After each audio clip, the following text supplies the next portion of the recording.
Bueno, buenos días a los presentes, hoy martes a las 11 de la mañana. Les leo la convocatoria que tuvimos que hacer esta mañana de este acto. El ejercicio de desconexión digital parcial aplicado ayer lunes 28 de abril a España y Portugal por la Autoridad Ejecutiva Global ha determinado que la lección de la EFO de Joaquín Robles, la teoría del inconsciente en los tres géneros de materialidad, tenga lugar hoy a las 11 de la mañana en el mismo lugar. Joaquín, tienes la palabra. Muchas gracias. Pues nada, que hemos ido y estamos todavía en plan inconsciente respecto de las causas que implican lo que sucedió ayer. Bueno, bien, yo en primer lugar agradecer a la Fundación Gustavo Bueno su invitación y encantado de estar aquí un año más. Y el asunto que voy a tratar es el del inconsciente.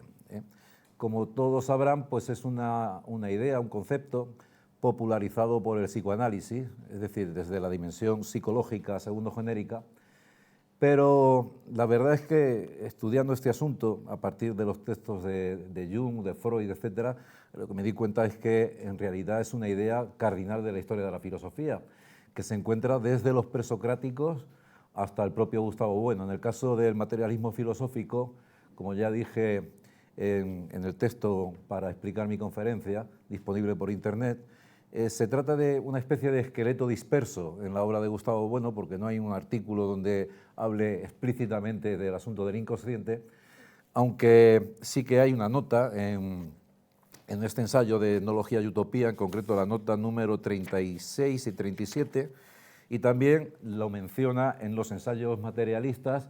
En concreto, pues habla de la doctrina de las tres materialidades y el problema de la constitución, los problemas de la constitución del sujeto, la teoría del inconsciente. Y a partir de estos dos textos, de este ensayo que el propio Bueno dice que es un ensayo programático, que no es un ensayo acabado, pues yo me propuse pues, desarrollar todo este asunto de la manera en que uno pueda hacerlo, ¿verdad? Y realmente, pues, como digo, la cuestión es muy interesante porque la idea de inconsciente, en principio, que según Bueno es una idea es una idea ontológica, de la ontología especial. Ahora bien, también tiene sus correlatos en la ontología general. De hecho, Bueno lo que dice es que la propia constitución del sujeto se postula en el ámbito de la ontología general como las relaciones entre el ego trascendental y la materia cósmica, la materia ontológico especial. Pero si repasamos en la historia de la filosofía, desde, como digo, los presocráticos, pues resulta que la primera idea clara que podemos ver de inconsciente la encontramos en el apeiron de Anaximandro. Apeiron tiene una raíz A negativa y peiron, que es la misma raíz de perímetro, y el apeiron es lo que no está determinado, lo que no tiene contorno, ni entorno, ni dintorno, y por tanto lo que es inconsciente. Básicamente Anaximandro, toda la metafísica presocrática, no solo de Anaximandro, también, por ejemplo, de Parménides. Parménides, cuando en su proemio, cuando la diosa le dice que hay dos caminos, el camino del ser y el camino del ser, que es el de la aletheia, el de la verdad, el del desvelamiento, y el camino del no ser, el que dice el ser no es y el no ser es, ¿verdad? Y que tiene que elegir el camino de la aletheia, básicamente lo que está diciendo es que los contenidos reales del mundo son inconscientes, porque la mayor parte del mundo entero, la gente, vive en la inconsciencia de que, por ejemplo, existe el movimiento, cuando el movimiento, según la conocida tesis de Zenón, de Aquiles y la tortuga, el movimiento es una ilusión de los sentidos, que vivimos en una completa ilusión. Es decir, que Parménides ya está planteando el asunto del inconsciente desde una perspectiva, digamos, ontológico general, es decir, lo que más tarde llamaría Harman el inconsciente absoluto, para distinguirlo del inconsciente relativo. Si seguimos avanzando en la historia de la filosofía, pues nos encontramos, por ejemplo, en toda la teología de, a ver si yo lo recuerdo, San Juan Damasceno, toda la teología oriental. San Juan Damasceno dice: de Dios no podemos saber lo que es. Una tesis que recoge Gustavo Bueno en La fe del ateo, ¿verdad? Cuando dice que su ateísmo es esencial porque no podemos saber en qué consiste la esencia de Dios. Y bueno, Santo Tomás precisamente incorpora esa tesis del Damasceno, la incorpora en sus 5 vías, en concreto en el artículo 3 de la cuestión segunda de la primera parte de la Suma de Teología, cuando la incorpora como dificultad para la demostración de la existencia de Dios.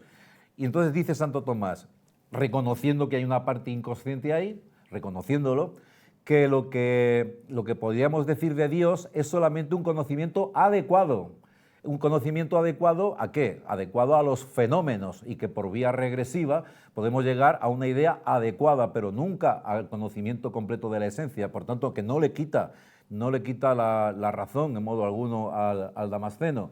En concreto, como todos sabrán, todos conocerán, las famosas 5 vías parten pues, de la causalidad deficiente, del movimiento, etcétera, para remontarse vía remotionis, es decir, en un movimiento que aparentemente es regresivo, para remontarse a un concepto límite, como es el concepto de causa primera o causa sui, etcétera, etcétera. Bien, la tradición sigue hacia adelante y encontramos, por ejemplo, algo poco conocido, y es que Leibniz, en su monadología, también establece un concepto de inconsciente bien claro. En concreto, Leibniz cree que en cada mónada hay una especie de inconsciencia cósmica que la conecta con todas las demás, y que eso explica esa concepción casi armónica o musical de la monadología de Leibniz, en donde todas las mónadas están conectadas pero de modo inconsciente, porque como es sabido, de modo consciente dirá Leibniz que las mónadas no tienen ventanas. Es decir, que no hay una comunicación real, consciente entre las mónadas. Sin embargo, es como pasa, por ejemplo, con las luciérnagas, cuando en el verano empiezan todas a brillar al mismo tiempo. Primero empiezan desordenadamente y hay un momento en que hay una comunicación inconsciente entre las luciérnagas y hacen que todas brillen de modo sincrónico. Pues algo así sucede con las mónadas. Kant no es ajeno tampoco a la idea de inconsciente, y no tanto por la perspectiva del noumeno, el noumeno kantiano, que es lo incognoscible, porque aquí hay que hacer un matiz muy importante, muy importante. El inconsciente es un ignoramus, pero no siempre es un ignorabimus. De hecho, el propio psicoanálisis, y esta es una paradoja que yo creo que sistematiza de un modo muy correcto Paul Ricoeur, resulta que lo que es inconsciente en un momento mediante el psicoanálisis pasa a ser consciente. De hecho, el psicoanálisis como actividad terapéutica consistiría precisamente en hacer consciente lo que es inconsciente. Por tanto, en el inconsciencia, en el sentido especial, en el inconsciente hay ignoramus, pero no necesariamente hay ignorabimus. En el caso de Kant, todo el asunto del noumeno no es eso donde situamos la idea de inconsciente, sino en concreto en la deducción trascendental de las categorías. En la analítica trascendental, ahí Kant habla de la deducción trascendental. Como todos saben, Kant deduce las categorías del entendimiento a partir de la tabla de los juicios sobre la cantidad, la cualidad, la relación y el modo. Pero indica Kant, literalmente, dice en la Crítica de la razón pura, dice que en síntesis, en general, como próximamente veremos, dice Kant, esto es la parte de la analítica trascendental, la simple obra de la imaginación, es decir, una función ciega, aunque indispensable del alma, sin la cual no tendríamos conocimiento de nada, función de la cual rara vez tenemos conciencia. Es decir, que para Kant, las categorías del entendimiento que van a dar lugar a la física, cuando esas categorías se aplican al material empírico fenoménico, pues resulta que son una función ciega del alma para Kant. Y más tarde indicará en un libro poco conocido de Kant y muy poco citado, que fue traducido en España, si no recuerdo mal, por Gauss, en un libro que se llama La antropología según el orden pragmático. En el libro primero, Epígrafe quinto, atención a esto, Kant es un antecedente de Freud. Dice lo siguiente Kant: de las representaciones que tenemos sin ser conscientes de ellas, a las que va a llamar representaciones oscuras, que considera propias tanto del hombre como de los animales, y dice Kant, somos nosotros mismos un juguete de esas percepciones oscuras, y nuestro entendimiento no logra salvarse de los absurdos en los que su influencia nos hunde. Esto pasa con el amor sexual. Es decir, un antecedente clarísimo de lo que será luego la teoría de Freud, como saben, pues puesta en solfa, en cierto sentido, por Jung, que considerará que el inconsciente no se reduce únicamente a los impulsos libidinosos y lo extenderá a todo el instinto posible.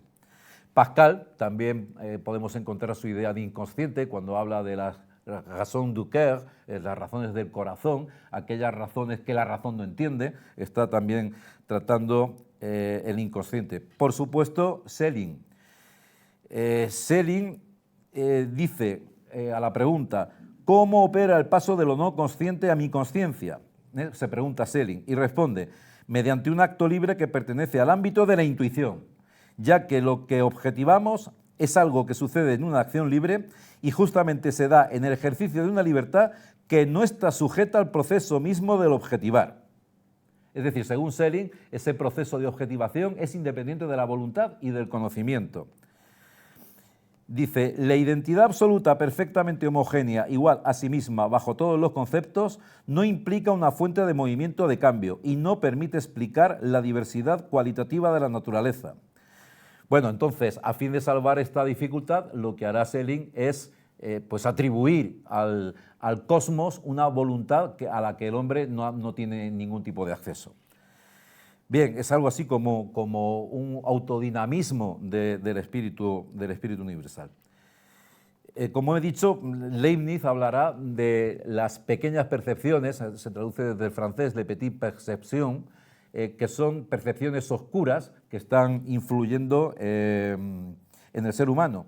Y como es tradicional también en la filosofía, tanto en la filosofía materialista como espiritualista, pues el asunto del inconsciente tiene la mayor necesidad de ser tratado. En concreto, en los tres maestros de la sospecha, como se les llamó, la hermenéutica de la sospecha, Freud, Marx, Nietzsche, en el caso de Nietzsche, pues esa voluntad inconsciente es la voluntad de poder. Según Nietzsche, todas nuestras acciones, ya estamos dentro, obviamente, del ámbito de la ontología especial, según Nietzsche, el comportamiento humano no se explica por el raciocinio. Nietzsche está recuperando aquí pues, una tradición de los románticos, del Sturm und Drang romántico, ¿verdad? Y está diciendo que en realidad todas las acciones humanas, la propia moral, la propia ciencia, en realidad es el movimiento inconsciente del espíritu. En concreto, Nietzsche dirá que cuando esa voluntad inconsciente, esa voluntad de poder, se manifiesta de modo racional, surge la ciencia, es una explicación atrabiliaria, pero bueno, ahí está. Y cuando se reviste de sentimiento, aparece la religión y la moral. Es decir, que tanto la religión, la moral, la ética como la ciencia no son sino superestructuras o epifenómenos de un inconsciente. En el caso de Freud, bueno, vamos a hablar luego después largo y tendido de Freud, de Jung, de Lacan, etcétera, etcétera, que son los padres de este concepto de inconsciente que se ha popularizado.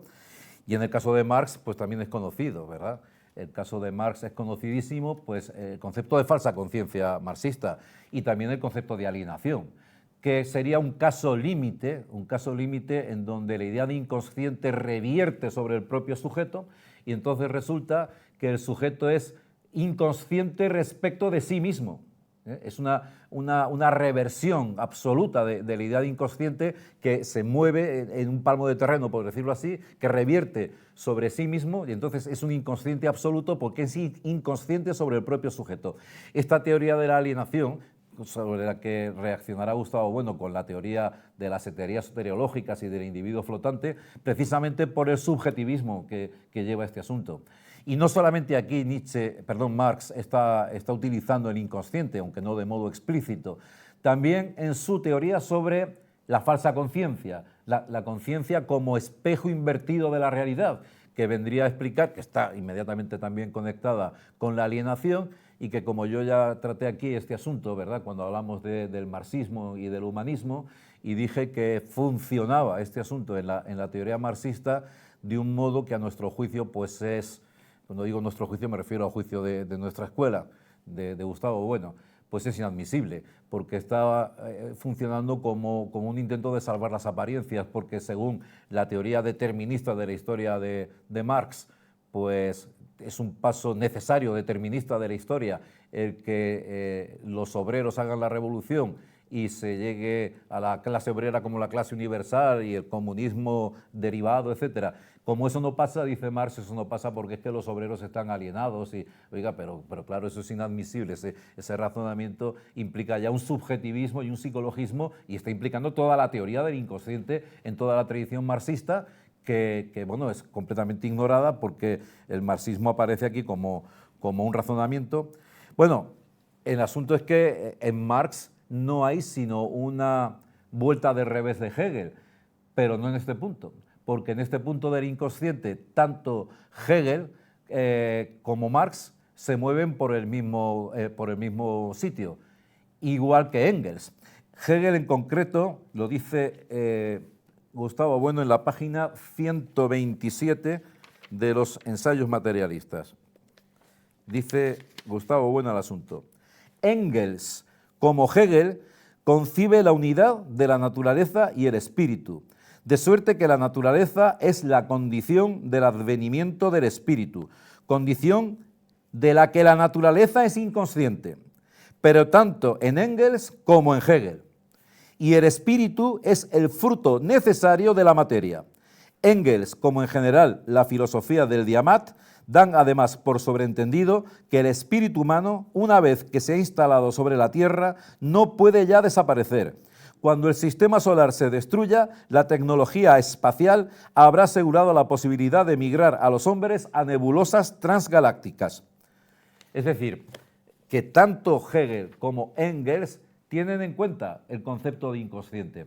En Hegel, el proceso de objetivación del espíritu, desde el espíritu subjetivo al espíritu objetivo y del objetivo al absoluto, es un proceso inconsciente de la historia. Y del mismo modo, Hegel, aunque busque causas materiales, o el caso de Marx, ponga esa transición dando la vuelta del revés, no en la evolución del espíritu, sino en la evolución de los modos de producción, que por cierto, también hay una nebulosa completa de inconsciencia en torno al concepto de producción en Marx, que esta es otra. Gustavo Bueno señala que ese concepto de producción en Marx es absolutamente confuso porque también incluye una parte completamente inconsciente. Pero volviendo al caso, ese proceso de objetivación y de elevación al absoluto del espíritu en Hegel es un proceso inconsciente. Como inconsciente sería en todo el materialismo dialéctico y en el propio materialismo histórico el paso de las sociedades con modo de producción esclavista a la sociedad del modo de producción socialista. Sería inconsciente, estaría por encima. El propio Hegel, el propio Marx, en la ideología alemana, dice, y da una definición en regla de inconsciente, dice, los hombres en su comercio mutuo establecen relaciones que son inconscientes en su comercio mutuo. Es decir, porque los seres humanos se están relacionando de modos de los cuales no tienen conciencia, porque están sugeridos por el modo de producción económico sin que esos hombres hayan llegado a la conclusión de que sus actos están motivados por el modo de producción. Y por tanto, ahí está toda la teoría del inconsciente funcionando a toda pastilla. Vamos, es una cosa elemental. Bueno, con esto más o menos ya pueden ver, se pueden citar muchos más ejemplos, pero para aligerar, y porque además no me he podido imprimir el papel donde hay un montón de citas que les estoy ahorrando, entramos ya en el asunto de cómo darle forma a esto desde las coordenadas de nuestra escuela, del materialismo filosófico.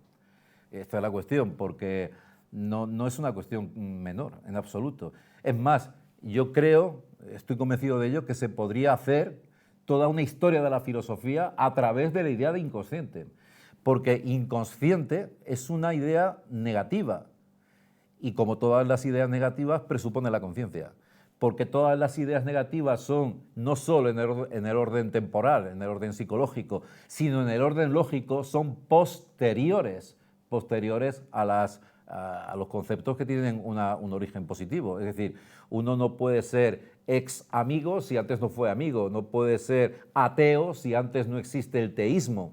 Entonces, lo mismo sucede con la idea de inconsciente, es decir, que el inconsciente, y esta vez sin paradoja, presupone el consciente.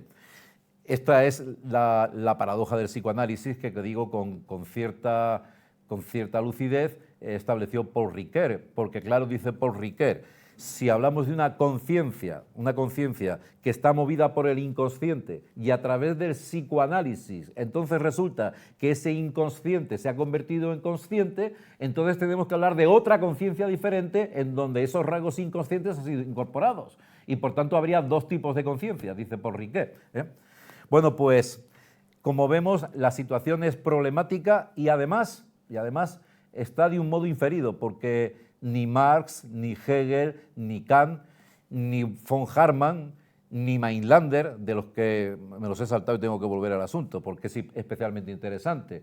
Por cierto, debo dar las gracias a la Sociedad Española de la Filosofía de Mainlander, que hay una sociedad española, porque me ha dado acceso a un montón de textos que he tenido que tratar en la preparación de esta exposición, que son de lo más interesante.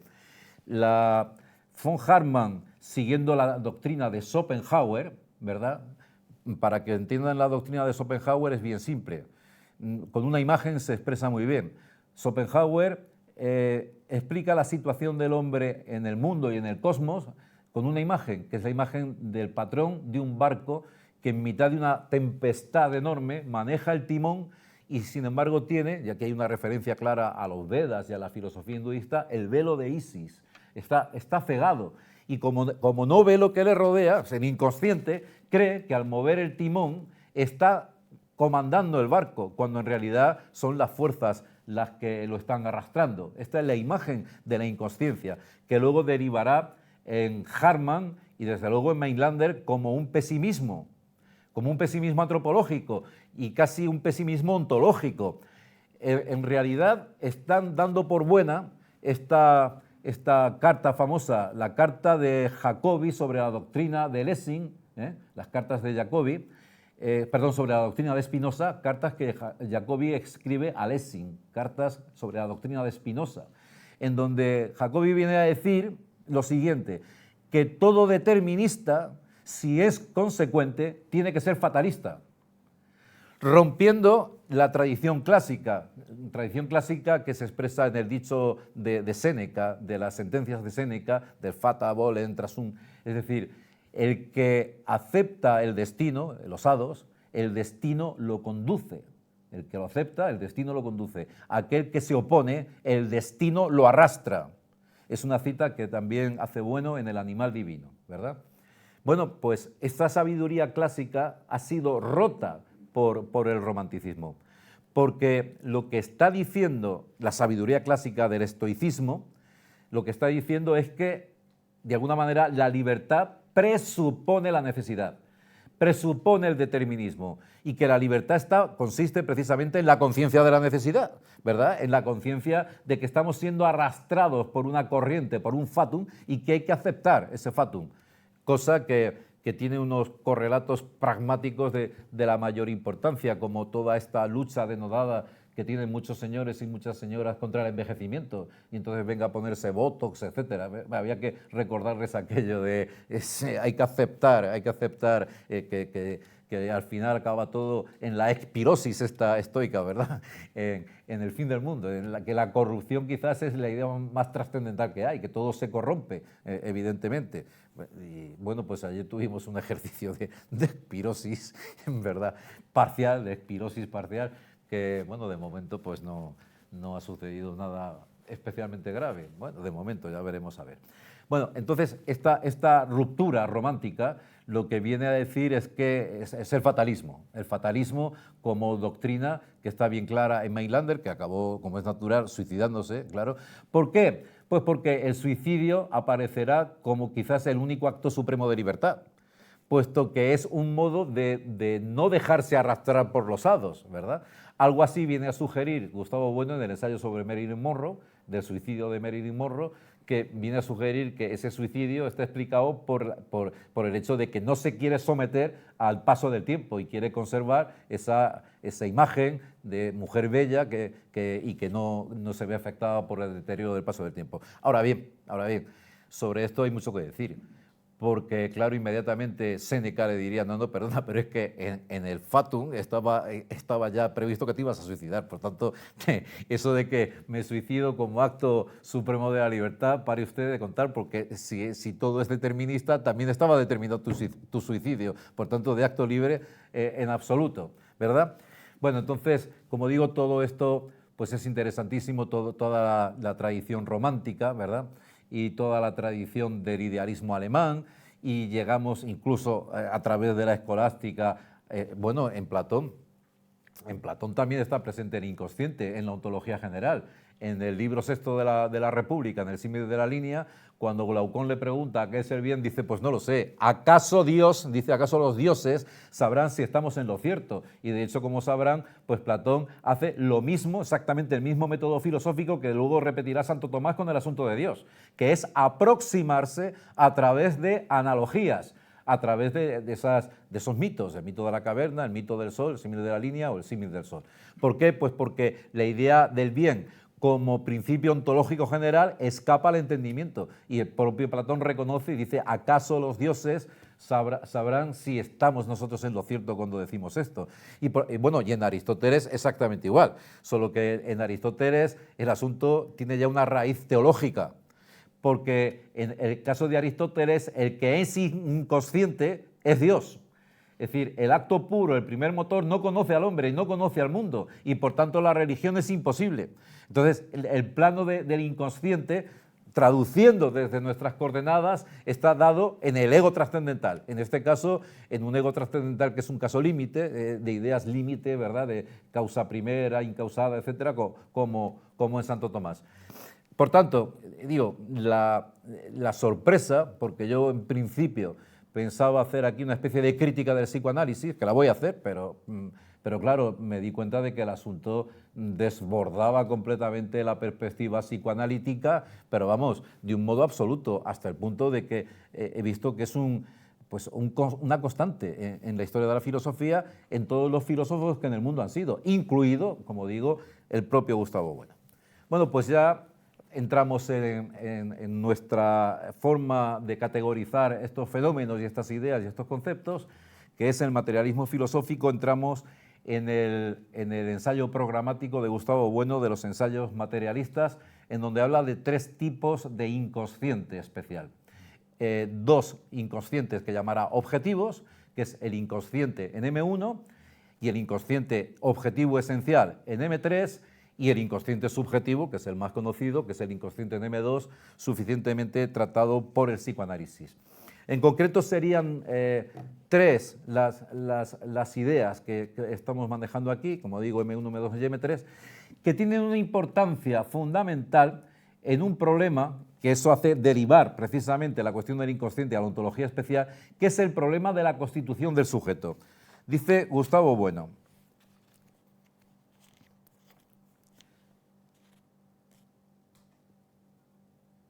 dice, con relación al ego trascendental, podemos establecer la tesis de que las relaciones que existen entre los tres géneros y el ego o la materia general no son tales que se identifique o conmensure con cada una de las tres materialidades, como si aquel fuese la conjunción de estas, sino que las tres materialidades desbordan, en el sentido de la relación de inconmensurabilidad, constantemente a E a través de M.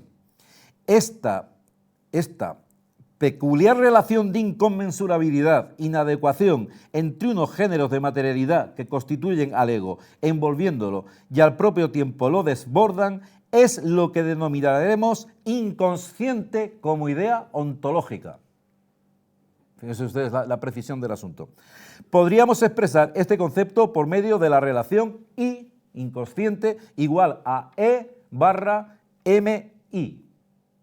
Es decir, el inconsciente, en principio, la primera derivada que se sigue de aquí es que está explicando precisamente la inconmensurabilidad de los géneros. En concreto, lo siguiente: inconmensurabilidades entre M1 y M2 evidentes. La constitución del sujeto en M2, tanto del sujeto en el sentido psicológico como en el sentido sociológico, está produciéndose a partir de datos que son inconscientes en M1.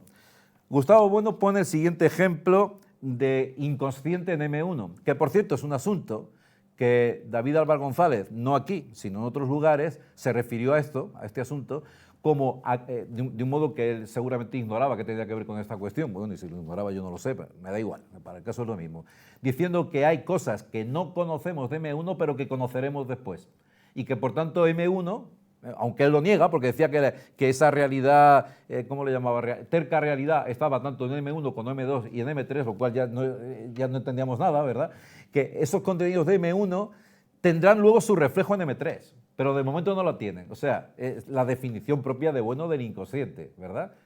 El inconsciente de M1, es que lo está definiendo de modo clarísimo. Bueno, pero claro, después la cuestión la desbordaba completamente porque luego lo asimilaba a M2 y M3. ¿Qué serían, en este caso, el inconsciente de M1? Pues bueno, pone aquí el ejemplo de los centros comerciales que se organizan en torno a un núcleo urbano, que inconscientemente lo hacen en un radio de 20 kilómetros. Hay un inconsciente dado en M1, pero también hay muchos más, y ha puesto buenos ejemplos a lo largo de todo su sistema y a lo largo de todas sus publicaciones. Por ejemplo, las ideas de materia y forma en Aristóteles, que no procederían de ninguna deducción trascendental de la mente aristotélica, sino que procederían precisamente de los procesos de transformación de la materia. Es decir, que el hombre de Cromañón o el Homo habilis conocía perfectamente el proceso de transformación, de formación de un hacha de sílex, aunque era totalmente inconsciente respecto de las ideas de materia y de forma, pero estaban allí funcionando. Es decir, que hay muchos ejemplos de inconsciente dado en M1 que evidentemente pues, son procesos que tienen que ver con la constitución del sujeto, que determinan su vida social, pues como por ejemplo esto que menciona Bueno de las ciudades, o como por ejemplo en la tradición filosófica las ideas de materia y forma, por ejemplo, y otras que su génesis es una génesis inconsciente, al menos en el autor filosófico que las menciona, como es el caso de Aristóteles, que parece haber deducido esto de modo trascendental. O también, otro ejemplo que pone Bueno, es la deducción de las categorías aristotélicas, que en realidad Aristóteles pues, no las extrae de ningún razonamiento a priori, sino que las extrae de la actividad en los juicios. Es decir, de la percepción de lo que sucedía en los tribunales. En la primera categoría de la sustancia, quién es, dónde estaba, el sitio, el hábito, etcétera, etcétera, son categorías que Aristóteles necesariamente está estableciendo a partir de esa actividad humana dada en las referencias físicas, ¿verdad? En cuanto a M3, me voy a saltar M2 porque M2 merece un tratamiento muy largo y lo voy a dejar para el último lugar. El inconsciente en M3, el inconsciente, digamos, objetivo esencial, pues también se da, por ejemplo, en un que menciono aquí, en Etnología y Utopía, que es los procesos de acuñación de moneda, que estarían repitiendo una teoría filosófica como es la teoría de las ideas de Platón. Es decir, como es sabido, a Platón cuando le preguntan qué son las ideas, ¿verdad?, pues lo que Abañano llama la fase crítica del platonismo, ¿verdad? Yo creo que no es tan crítica, pero en fin. Pregunta Parménides, en el Parménides le pregunta qué son las ideas y él responde la forma única de algo múltiple. La forma única de algo múltiple, esas son las ideas. Con lo cual entra de lleno en el problema del tercer hombre, que es el mismo problema que afectó a Cantor. Cuando le preguntan qué es, cuando dice Cantor, por anástasis, detención de un proceso, dice no puede existir el conjunto de todos los conjuntos porque ningún conjunto puede pertenecerse a sí mismo. El problema es el siguiente, si las ideas son la forma única de algo múltiple, como resulta que las ideas también son múltiples, también tendrá que haber una idea sobre las ideas como forma única de algo múltiple. Pero claro, a su vez, esa idea sigue siendo una idea. Por tanto, tendremos otra idea de segundo grado que incluye a todas las ideas más la idea de la idea, que a su vez vuelve a ser una idea y así sucesivamente. Y entonces, claro, Platón tiene que detener ese proceso diciendo aquello que mencionaba antes del bien, de que cualquiera sabe lo que es el bien. Es decir, que está funcionando como un tope para evitar el famoso argumento del tercer hombre. Y Cantor, pues exactamente igual. Cantor soluciona la cuestión diciendo el conjunto de todos los conjuntos no existe. Porque claro, si existe el conjunto de todos los conjuntos, como a su vez es un conjunto, se tiene que incluir a sí mismo, con lo cual tendríamos otro conjunto de segundo grado que incluye a todos los conjuntos más al conjunto de todos los conjuntos, que sigue siendo un conjunto que a su vez y así sucesivamente al infinito. Entonces hay que, naturalmente, por ser contradictorio, hay que detener esto, hay que detenerlo, y es el mismo procedimiento que hace Santo Tomás en las famosas 5 vías cuando detienen la causa primera encausada, ¿verdad?, aunque esté vulnerando el principio de que partía. Y Cantor pues no hace una cosa... Bueno, pues ahí esta teoría de las ideas está en el proceso de acuñación de moneda, sin que podamos decir, y por esto no lo incluimos en el inconsciente de M1, sin que podamos decir que Platón tuvo la percepción de la teoría de las ideas al observar los procesos de acuñación de la moneda. Esta es la cuestión. Es decir, aquí más bien la cuestión va en progresus. Es decir, cuando hablamos de un inconsciente M3 es porque la teoría de las ideas está funcionando de modo inconsciente en los procesos de acuñación de moneda sin que los que acuñan la moneda sean conscientes de las implicaciones lógicas y filosóficas de la teoría holótica, de la teoría de los todos y las partes que tiene ese proceso de acuñación de moneda. Del mismo modo, pone, bueno, aquí en los ensayos materialistas, pone el ejemplo del triángulo, del hexágono de Briançon. Antes la conmensurabilidad de todos los lados, bueno, el hexágono de Briançon, para el que no lo sepa, es un hexágono que está incluido en una circunferencia. Entonces, si trazas los vértices, los vas uniendo cada uno con su opuesto, resulta que todos convergen en un punto central. Ese es el teorema de Briançon. Bueno, pues mucho antes de que se descubriese el teorema de Briançon, ya se conocía la conmensurabilidad de cada una de esas diagonales de su hexágono. He dicho triángulo, no, hexágono. Bueno, entonces, serían ejemplos, hay muchos más que encontramos en esta nota importantísima de Enología y Utopía de Gustavo Bueno. Por ejemplo, dice: también son contenidos del inconsciente objetivo cantidad de estructuras sociológicas, los clanes de la barbarie o las clases sociales de la civilización, en las cuales se configura la propia conciencia racional individual. Sin embargo, muchas de estas estructuras inconscientes objetivas son ellas mismas estructuras racionales, espíritu objetivo de Hegel, de suerte que notarlas como inconscientes es tan solo una determinación relativa a una ulterior formulación que incluso no depende genéticamente de un modo directo de ellas. Y dice, a título de ejemplo, la acuñación de moneda hacia el siglo VI a.C. en Grecia podría considerarse como una de las primeras realizaciones de la estructura platónica de las ideas, los universales de la Edad Media, porque allí un paradigma, el cuño, se multiplica distributivamente en una materia signata quantitae, como dirá después Santo Tomás. La misma discusión entre mentalistas y nominalistas de que Aristóteles da ya testimonio en política puede ponerse en correspondencia con la discusión entre realistas y nominalistas a propósito de los universales. Sin embargo, sería gratuito ver en Platón al pensador que transformó las monedas en ideas, como tampoco podríamos afirmar que los autores de la doctrina de la sigilación se limitaron a transformar las ideas en Platón en monedas. Pues es un ejemplo del inconsciente en M3.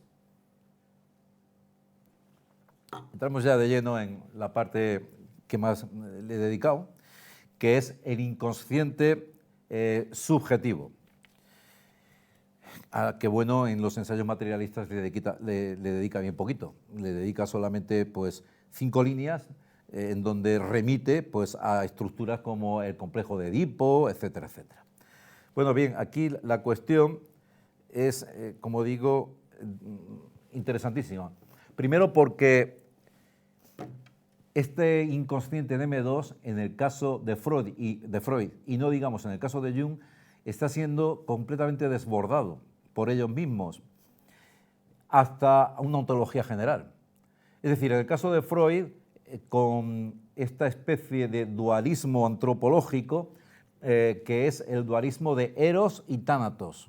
Es decir, esto desborda completamente el ámbito psicoanalítico. Pero es que además Freud se propone, y otros después, la escuela de los anales, siguió con esto, se propone nada menos que una teoría psicoanalítica de la historia.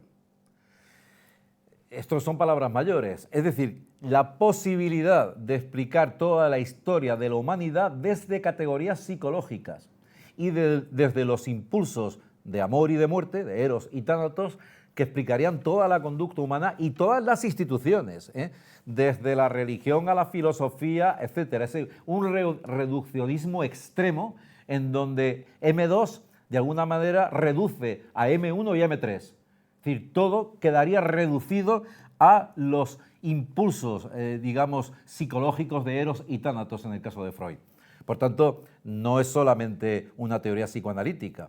En el malestar en la cultura o en la psicología de las masas, ahí Freud está de algún modo desbordando continuamente el campo de la psicología, haciéndola algo así como la ciencia de las ciencias. Es decir, supeditando el resto de disciplinas, desde luego la sociología, la antropología y el resto, las está supeditando a estos dos elementos inconscientes de la psique, como son los impulsos del eros y del tánatos. Pero todavía da un paso más allá Jung, porque en el caso de Jung la cuestión ya se plantea en unos términos que son absoluta y completamente metafísicos, incluso en el peor sentido de la palabra, porque Jung lo que está postulando, y es, sin perjuicio de que sea metafísico, es muy interesante, es la posibilidad de contenidos, de arcanos que están en la conciencia, pero que no proceden ni de M1 ni de M3. Entonces, ¿de dónde proceden? ¿De dónde salen? Por ejemplo, en la interpretación de los sueños, que los espiritistas de los que yo he hablado aquí le llaman la oneirocrítica, es decir, acceder a ciertos contenidos de la conciencia a través de los sueños, como si los sueños no proviniesen de la actividad operatoria de los seres humanos, como si los sueños tuviesen una especie de fuente metafísica, que no sabemos de dónde sale, si viene de los genes o si viene de un proceso pues, de la metempsicosis, de almas anteriores que habitan. Es decir, esto no está explicado.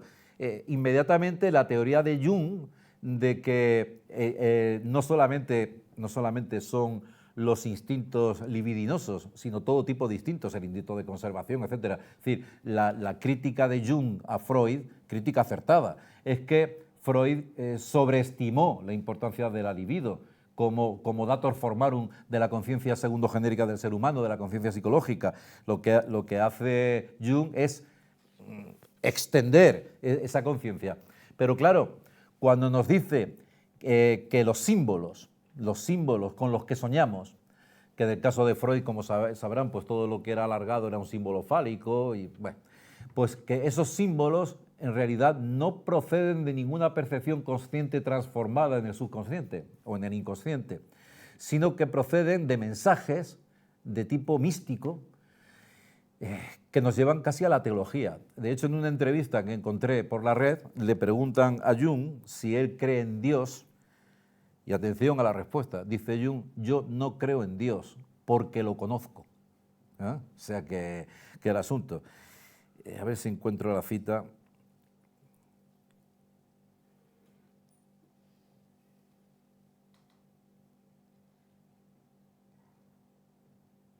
Bueno, viene a decir Jung acerca de los sueños infantiles, de las pesadillas infantiles, que claro, es un asunto muy, muy peleagudo, porque ¿cómo puede tener un niño de apenas 1 año, 2 años pesadillas por la noche? ¿Cómo puede tenerlas? Si su experiencia vital se reduce a estar en el ámbito familiar, como mucho en la guardería. ¿De dónde vienen esas imágenes terribles? Jung lo atribuye al diablo directamente. Es decir, es el diablo el que... o sea, que fíjense ustedes la teología aquí, cómo está funcionando toda la pastilla. Pero claro, sobre esto a mí me recordó el asunto de Marvin Harris, que en nuestra especie viene a decir lo siguiente, no sé si de modo muy consciente también Marvin Harris lo que dice, viene a decir que el miedo a las serpientes o a las arañas lo tenemos los seres humanos del presente porque provenimos de otros seres humanos, ancestros, que en su día tuvieron miedo a las serpientes y a las arañas. Claro, y entonces ese miedo ancestral ha sido traspasado a la especie. ¿Por qué? Porque los que no tenían miedo, y aquí aplica ya la teoría de la evolución de Darwin, los que no tenían miedo les picaban las serpientes o les picaban las arañas y se morían, entonces no podía reproducirse. Claro, esta teoría de Marvin Harris hay que explicarla un poquito más, y para hacerlo viene Richard Dawkins con su concepto de meme. Entonces, el concepto de meme del capítulo 11 del Gen Egoísta, ahí Dawkins dice literalmente que el meme, que bueno, ahora como sabrán, el concepto de meme se ha popularizado pues por internet como una imagen y tal. Bueno, resulta que este Dawkins llevó a juicio el asunto, o sea, no sé si lo saben, porque decía que se había usurpado su concepto original. Y bueno, Wilson, etcétera, dijeron que de eso nada, porque anteriormente a Dworkin ya había habido muchos otros autores que habían hablado de estas unidades mínimas de información cultural que se transmiten, pero ojo, vía genética. Claro, genéticamente, ¿dónde está el gen? Es decir, cabe la posibilidad de que del mismo modo que por vía genética se transmiten un determinado color de ojos o una determinada configuración fisiológica, etcétera, cabe la posibilidad de que se transmitan mensajes objetivos complejos. Gustavo Bueno lo niega completamente. Es decir, lo que viene a decir Gustavo Bueno en muchos lugares, aquí en los ensayos materialistas, pero en muchos otros lugares, es que si a la subjetividad le quitas lo objetivo, lo que proviene de fuera, es una caja vacía. Solamente se puede hablar en términos, diría Santo Tomás, de potencia, pero es decir, de la tabula rasa, ¿verdad?, de la escolástica, que necesita el punzón para formarse, ¿verdad?, de hipótesis del realismo. Pues bien, lo que está de algún modo Jung diciendo es que existen mensajes ancestrales.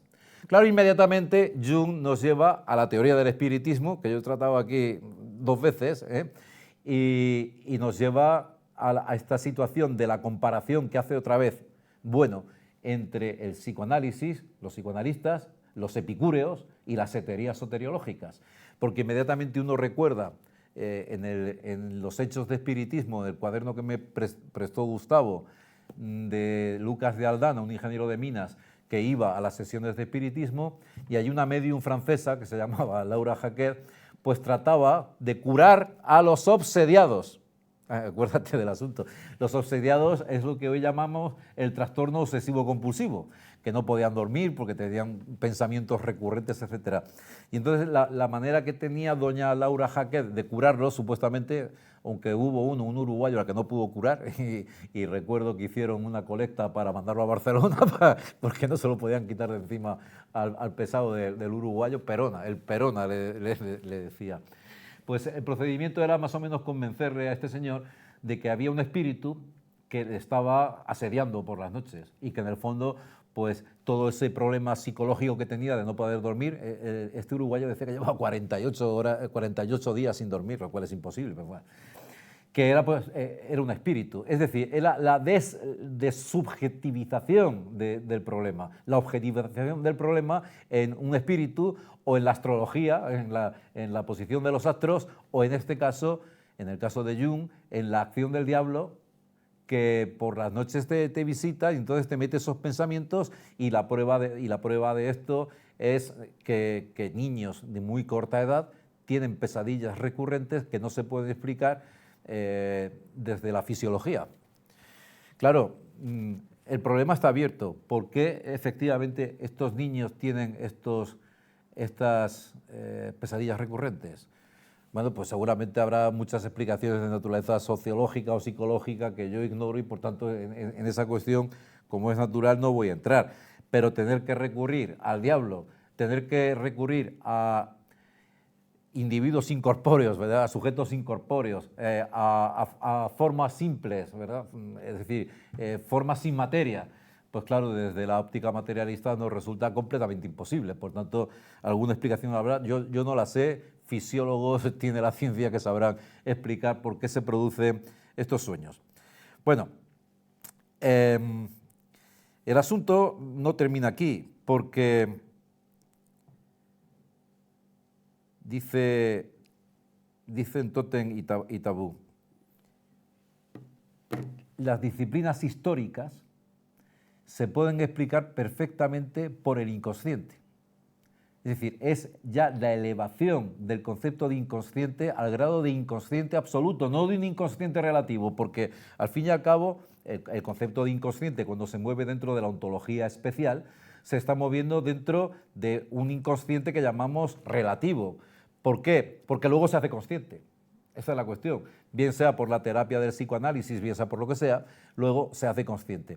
Pero cuando lo sacamos de ese contexto segundo genérico y lo lanzamos, por ejemplo, a asuntos que ya tienen que ver con la materia del tercer género, incluso con la ontología general, como es la historia, la propia historia de la filosofía, o la propia historia de los sistemas políticos, o la historia de las costumbres, o la historia de las mentalidades, que es una de las derivadas precisamente de esta teoría psicoanalítica y que se puso de moda, como digo, por la teoría de los anales, y que parece una soberana tontería. Según esto, todo se puede explicar por la mentalidad de una época. Y entonces, ¿esa mentalidad qué es? Pues es algo así como un dator formarum inconsciente de la historia, porque los individuos que están actuando en esa época histórica son totalmente inconscientes respecto de la mentalidad que les está poseyendo como una fuerza sobrenatural. Entonces, toda la teoría de la historia reducida a términos psicoanalíticos, pues es realmente pues, un dislate. Es un completo dislate. Hablamos de la Segunda Guerra Mundial. ¿Cómo explicar la Segunda Guerra Mundial en términos psicoanalíticos? Es decir, es casi pues, una cosa ridícula. Y entonces, claro, todos los aspectos de naturaleza económica, sociológica, histórica, quedan aquí diluidos completamente.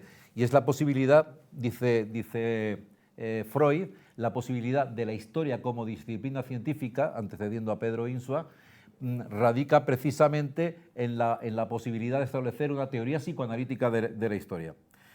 Bien, otro elemento esencial del inconsciente en Jung es la idea del inconsciente colectivo. Claro, esta es otra cuestión. ¿Dónde reposa la teoría del inconsciente colectivo? Según una teoría materialista, podemos decirlo, bueno, hay un inconsciente colectivo que está en M1, claro, que proviene de M1, porque todos vivimos una misma realidad. Es decir, por ejemplo, ayer mismo éramos todos inconscientes respecto de la situación de lo que se estaba produciendo con el apagón que duró 10 horas. Bien, pues eso es inconsciente objetivo, ¿vale? Y que muchos sufrieron ataques de ansiedad, pues bueno, pues también es un inconsciente objetivo, pero un inconsciente objetivo que es de M1. Pero ¿cómo puede haber un inconsciente colectivo que no proviene de ninguna percepción externa y que tampoco está vinculado a ninguna doctrina o a ninguna teoría del tercer género? Es decir, ¿cómo puede existir eso? Es decir, ¿cómo psicológicamente podemos decir que hay una conexión? Pues aquí hay que retrotraerse otra vez a las mónadas leibnizianas o a la teoría de von Hartmann, según la cual existe una armonía preestablecida que de alguna manera retumba en cada uno de los sujetos de manera armónica, como decía antes de las luciérnagas. Sobre esto, por cierto, aquí en España hubo una crítica feroz de Ramón y Cajal, en un librito precisamente contra von Hartmann, diciendo que lo que estaba haciendo von Hartmann, y lo vio Ramón y Cajal con mucha lucidez, era, literalmente dice, derivar la ciencia a la mística.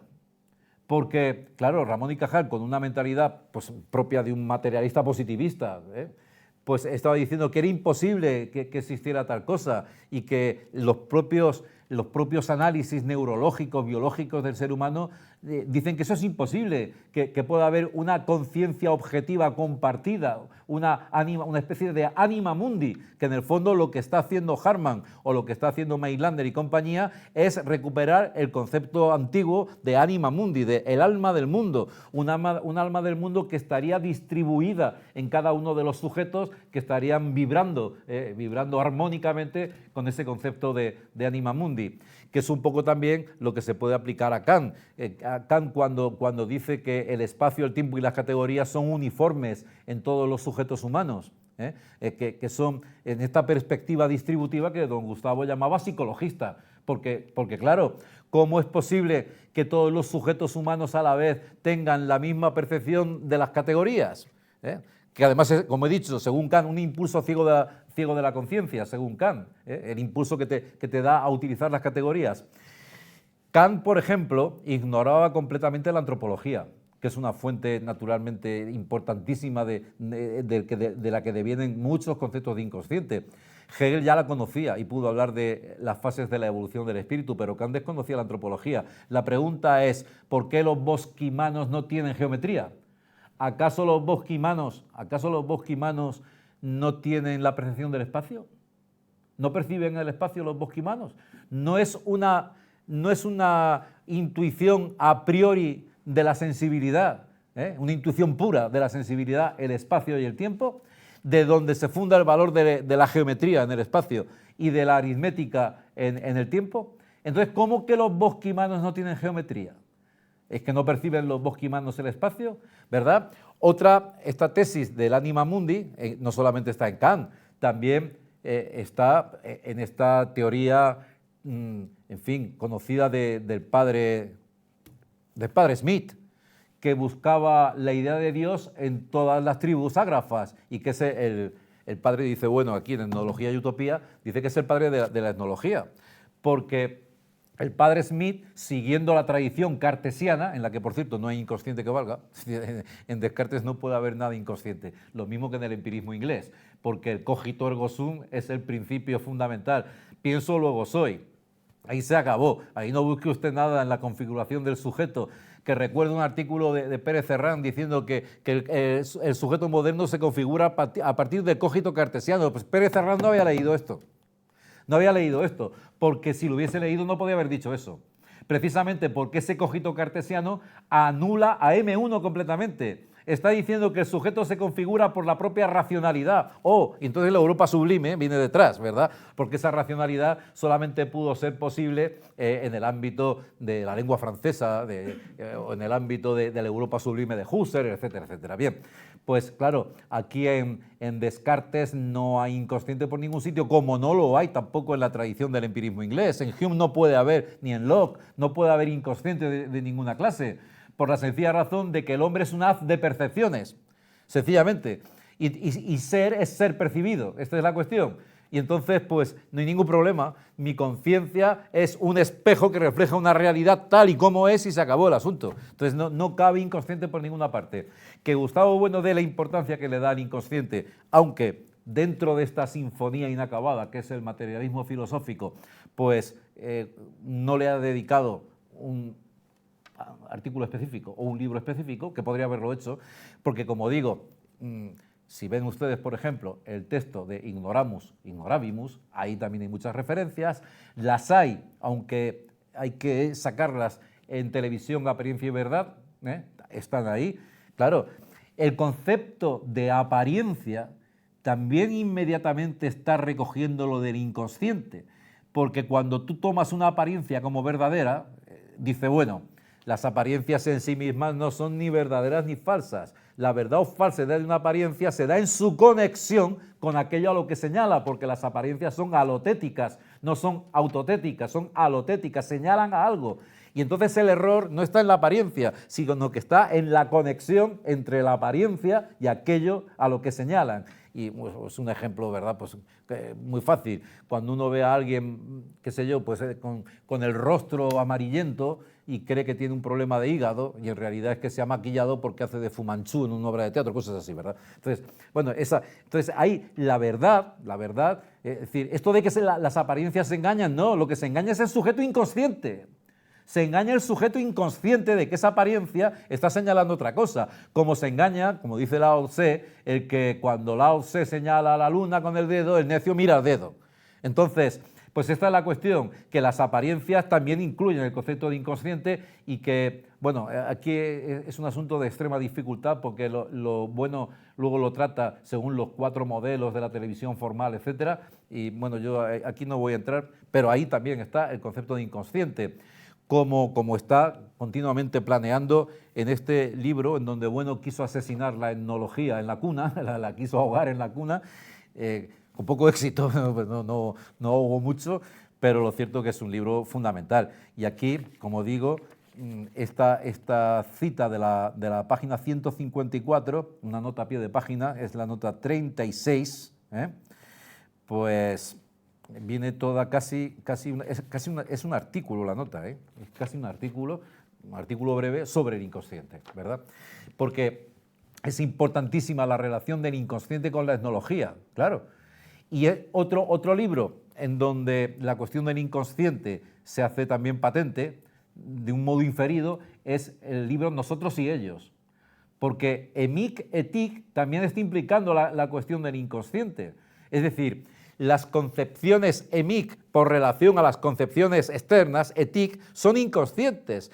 La ceremonia conocida de los kula, la ceremonia del kula, donde se intercambian brazaletes, etc., desde el punto de vista émic, es una fiesta, pero quienes están haciendo esa fiesta son completamente inconscientes del punto de vista del antropólogo. Desde el punto de vista del antropólogo, esa es una ceremonia que tiene como finalidad reforzar los lazos, etc.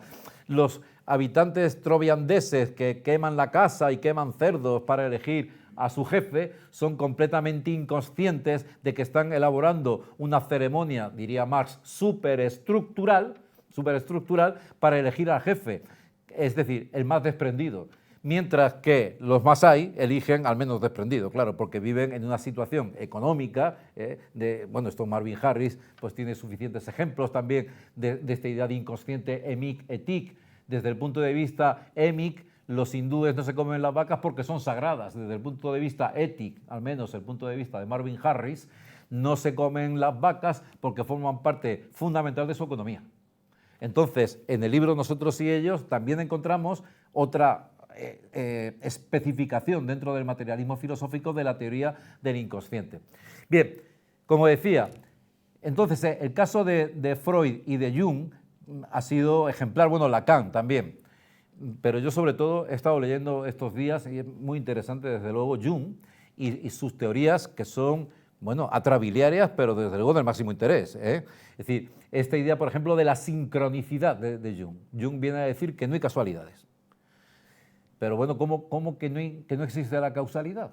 Perdón, la casualidad, ¿eh? Es decir, Hume negaba la causalidad y Jung niega la casualidad, que todo es una sincronía, que todo está como predeterminado. ¿Cómo explicar esto si no es saliéndonos del propio ámbito de la psicología? Hay un libro de Jung que ha sido el que he estado manejando, lo llevo manejando desde hace tiempo, sobre recuerdos, pensamientos, sueños se llama, que es una especie de biografía autonarrada de Jung, en donde expresa sus sueños infantiles, cómo conoció a Freud, una interpretación onírica de esos sueños, etc. Y ahí es constante la referencia, por ejemplo, a la alquimia, constantes las referencias a pseudociencias como la alquimia, constantes referencias a la teología, al misticismo, a los Vedas, a Nietzsche. Es decir, este asunto creado por Jung, como digo, del máximo interés, y con sus fulcros de verdad, naturalmente, que no es gratuito todo lo que dice ahí, pero sin embargo hay que criticarlo, hay que analizarlo desde nuestra perspectiva como un modo de elevar la categoría del psicoanálisis a una categoría de la ontología general. Es decir, como un modo de romper esa fórmula que establece Gustavo Bueno de inconsciente igual a E en sus relaciones barra MI. Es decir, básicamente lo que está diciendo Jung es que el inconsciente es una especie de reversión del ego trascendental sobre sí mismo. Es decir, que el inconsciente es una parte del ego trascendental en sus relaciones con los egos diminutos. No tanto ya con MI, en sus relaciones con, en todo caso, los egos diminutos de M2, reduciendo toda la cosmología, la ontología, la sociología y la antropología a este tipo de relaciones. Bueno, claro, inmediatamente habría que recordarle a Jung aquello de primum vivere de inde filosofare. Tírese usted 10 días sin comer, veremos a ver el inconsciente ese objetivo y veremos a ver la sincronicidad. Claro, este es el asunto, que es bastante elemental. Pero bueno, desde luego no se puede decir que no tenga el máximo interés el asunto.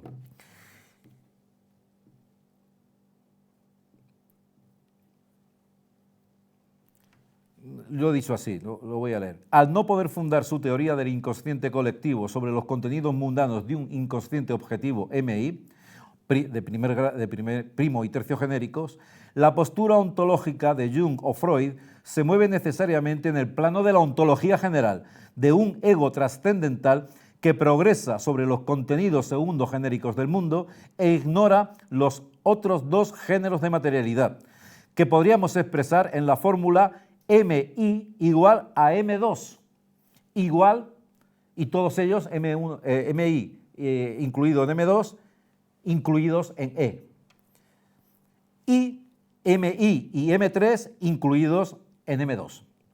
Los impulsos de Eros Thanatos de Jung y Freud de alguna manera están subordinados los contenidos impersonales de MI a la antropología y la psicología, cuando la mirada es intencional respecto de los contenidos simbólicos de los sueños, pero extensionalmente necesita la presencia de un ego trascendental que derrama sus contenidos sobre M2.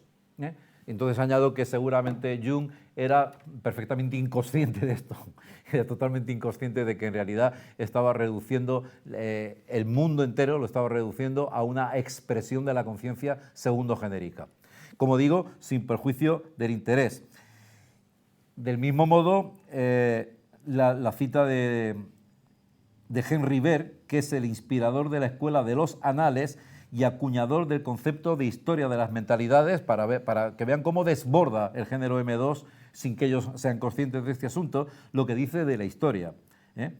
En su concepto de historia total, dice: la historia, en suma, es la psicología misma del nacimiento y el desarrollo de la psique. Toda la historia, ¿verdad? Bueno, y luego, evidentemente, Bloch y Lefebvre añadirán todo el aparato sociológico de Durkheim, etc. Y bueno, es Marx aquí el que hace una labor tremendamente crítica, porque Marx, en la ideología alemana, niega la apelación a componentes biológicos y psicológicos, como el odio o el amor como motor de la historia. Y también el homónimo francés de don Gustave Le Bon, establece una teoría sobre el alma colectiva. Es curioso esto también, pero lo hace desde unas coordenadas muy diferentes, porque en Le Bon ese alma colectiva está sustentada sobre percepciones comunes, no es sencillamente la propia evolución de la psique desconectada del resto. Bueno,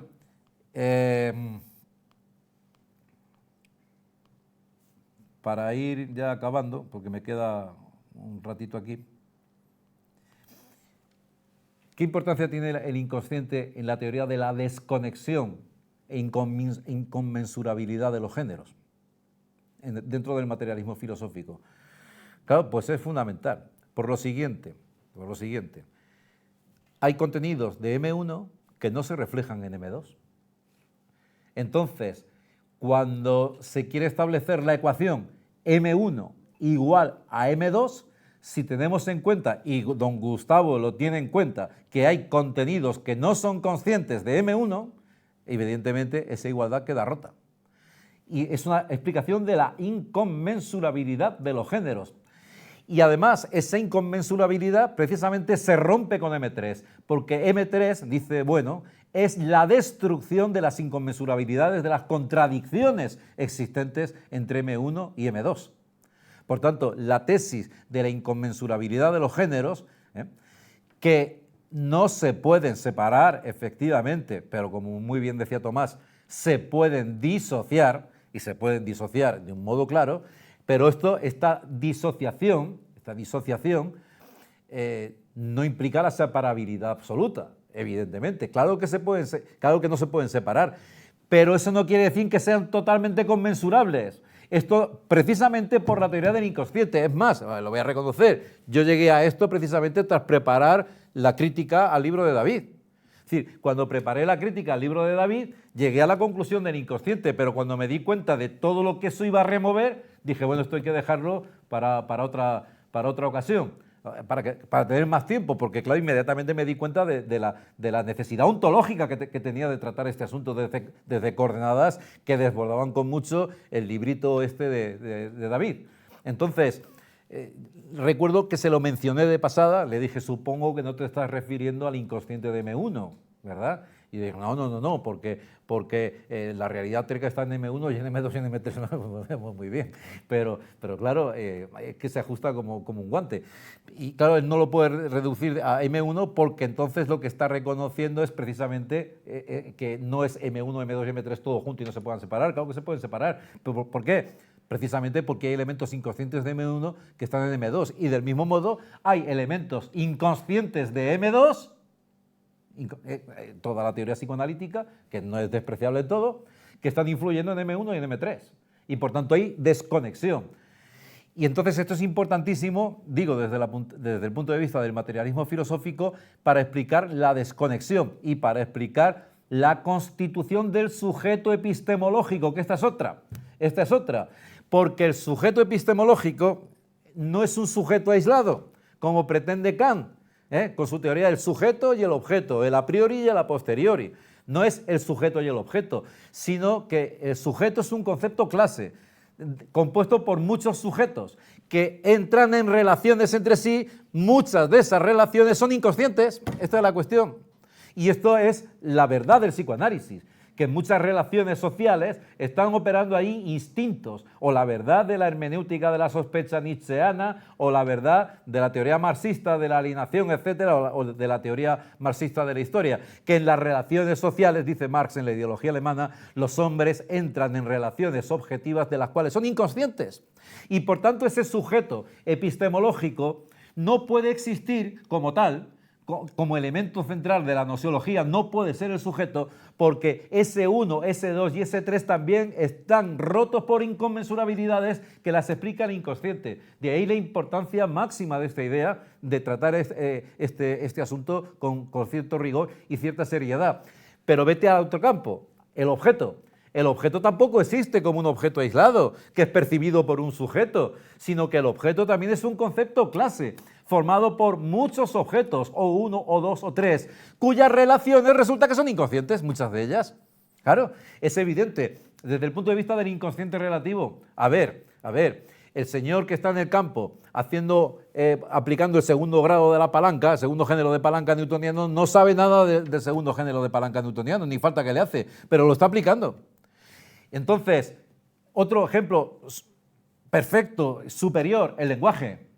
Claro, el lenguaje es otro ejemplo de inconsciente, no porque el lenguaje sea inconsciente o porque cuando hablemos estemos ejercitando la inconsciencia, sino porque cuando aprendemos el lenguaje de niños, toda la configuración del orden cósmico que implica ese lenguaje, toda la cosmovisión, la Weltanschauung que dicen los alemanes, está incluida en el lenguaje. El que habla español distingue entre ser y estar, el que habla en italiano no. Entonces, toda esa construcción es absolutamente inconsciente y por tanto no puedes hablar de la constitución del sujeto epistemológico como el eje de la ciencia precisamente por esta cuestión del inconsciente, entre otras razones que Gustavo Bueno pues trata, vamos. Bueno, entonces, ¿qué decir del psicoanálisis? Pues básicamente lo que dijo Gustavo Bueno en ese artículo, que es una cosa espléndida, que es el de psicoanalistas y epicúreos en torno al concepto de hetería soteriológica.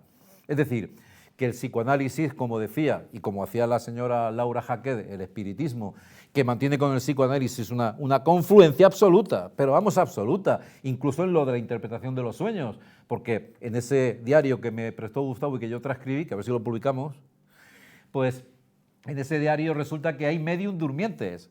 Es decir, que para darle... Bueno, no aciertan ninguna, que eso era una cosa increíble, ¿verdad? Entonces, se duermen y en sueños reciben la inspiración y entonces la interpretación de esos sueños es un mecanismo para curar a los obsediados, ¿verdad?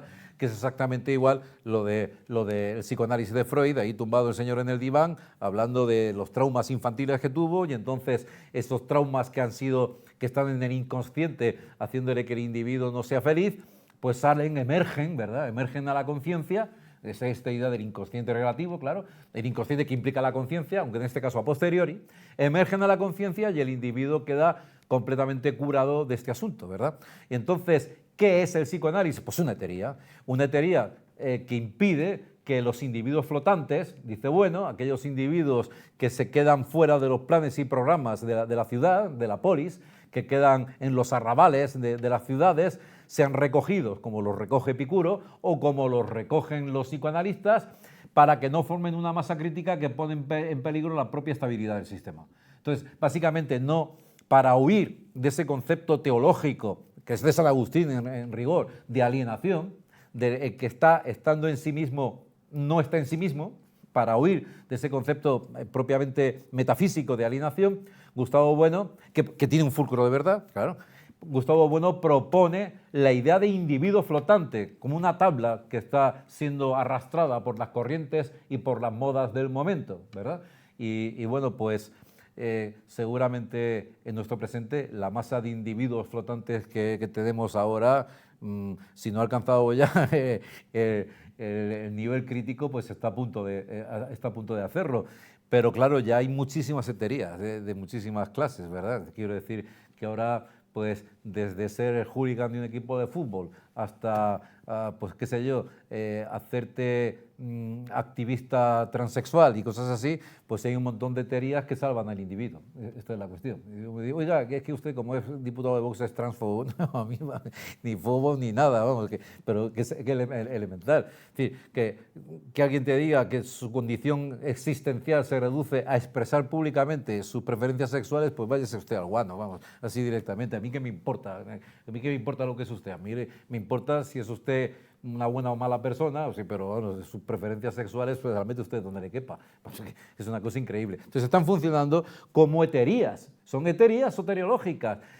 Aquello de huir del mundo, pero huir del mundo para señalar una causa que es la responsable de tu malestar, el malestar en la cultura, ¿verdad?, de Freud. Señalamos esa causa supuestamente objetiva, pero que no es tal, porque claro, eso es una invención pura, y esa causa está o en los espíritus, ¿cómo les llamaba el espiritismo? Espíritus burlones, los espíritus burlones que te están fastidiando y no te dejan dormir, o es por la configuración astral de Venus y Júpiter, o es porque en el subconsciente tienes ahí una carga negativa, como si fueses una batería, ¿verdad? Una carga negativa que se produce porque en la infancia viste a tu padre en calzoncillos o lo que fuera.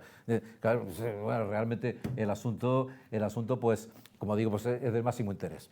Bueno, y acabando ya, porque hay algo que está tratado también, pero hay que interpretarlo mucho, que es el inconsciente en los ejes del espacio antropológico. Esto, pues, aquí ando con pies de plomo, porque aquí ya hay mucho más mío que de bueno. Entonces, aquí ando yo con pies de plomo, aunque también hay algo de Tomás García, que está, por fortuna está aquí para corroborar lo que digo. Claro, que si desde el punto de vista del eje radial, claro, inmediatamente podemos decir, no, eso es el inconsciente objetivo. No, pero es muy interesante lo siguiente, y lo dijo Tomás en una conferencia estupenda que tiene, que se llama el hombre máquina y las máquinas del hombre. Claro, resulta que ahí encontramos el concepto de inconsciente absoluto, que es el hombre máquina de la Metrí. Es el inconsciente absoluto, porque el hombre en realidad es un mecanismo ciego. Entonces no tiene conciencia ninguna. Entonces el inconsciente es absoluto, es decir, no se puede encontrar una definición más acertada del caso límite del inconsciente como el inconsciente del hombre máquina de la Metrí que señaló Tomás en su espléndida conferencia, que si no la han visto, pues que la vean, ¿no? Que la vean. Ahí está aunque tú no lo dices así, pero ahí está inferido la idea de inconsciente absoluto. Pero ojo, sin salirnos del eje radial, nos encontramos con otras conferencias, las de Carlos Madrid sobre inteligencia artificial, las máquinas del hombre, esas máquinas que en el límite se hacen humanas, ¿verdad? Según la novelita que inspiró a Asimov, una novela de Asimov que se llama La última pregunta, un ordenador que se llama Multivac, le dicen que cómo puede el ser humano, y esto es interesante por lo que pasó ayer, acabar con la entropía del universo. Y entonces ese ordenador que se llama Multivac, y quédense con el nombre porque ahora viene la segunda parte, ese ordenador dice que no tiene datos suficientes para contestar. Pero al cabo de un rato de procesarlo, da la solución, ¿verdad? Entonces soluciona el problema de la entropía del universo. Bien, en realidad esto es una adaptación de Asimov de una novela anterior, no me acuerdo del nombre del autor, aunque lo tengo apuntado por aquí, pero bueno, da igual, que no se llama La última pregunta, se llama La respuesta, se llama Respuesta, en donde un ordenador que se llama Multivac, que por cierto en una conferencia que yo dije aquí me confundí la novela de este señor con la novela de Asimov.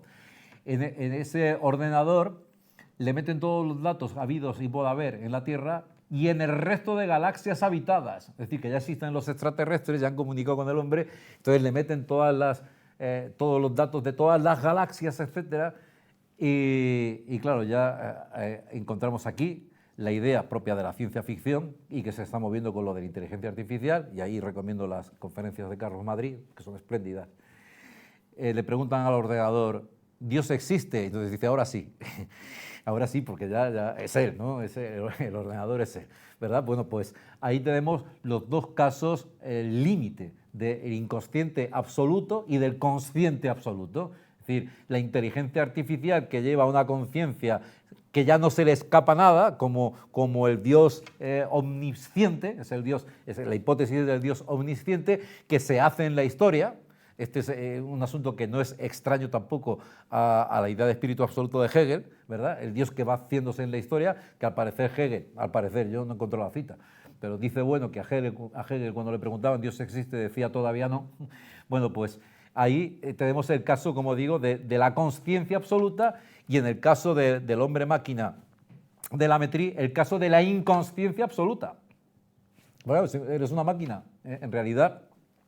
Si vamos al eje angular del espacio antropológico, pues la cosa también tiene bastante interés, porque aquí el asunto, desde la etología mecanicista, desde la teoría cartesiana, como es natural, y desde la teoría de Gómez Pereira, que dicen precursor de Descartes, bueno, o sea, en todo caso será Descartes el que vino después de... Pero en fin, los animales experimentan también ese inconsciente absoluto, exactamente igual que lo expresaría el hombre máquina de la Métrie. Es decir, la Métrie en el fondo lo que hace es igualar la doctrina del automatismo de las bestias a la doctrina del automatismo de los seres humanos. Es básicamente lo mismo.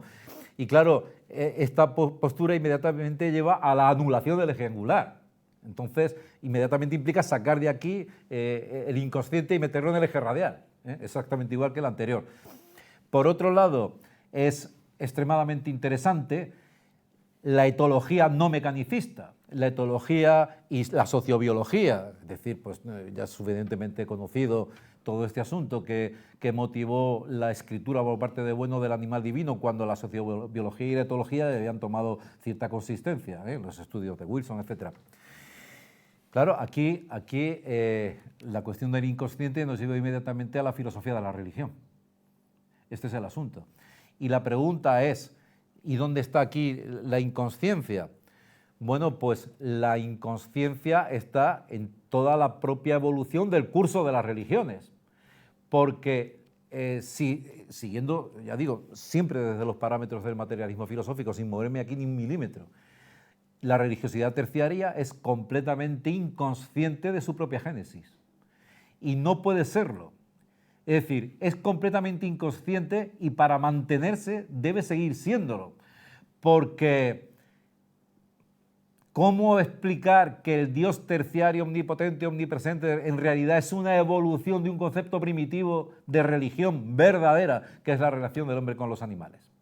Entonces, digamos que existe una inconsciencia que es natural y que tiene que serlo así, en el creyente, desde el punto de vista del fideísmo, vamos a decirlo así, no desde el punto de vista del racionalismo. Es decir, y además también la teología dogmática.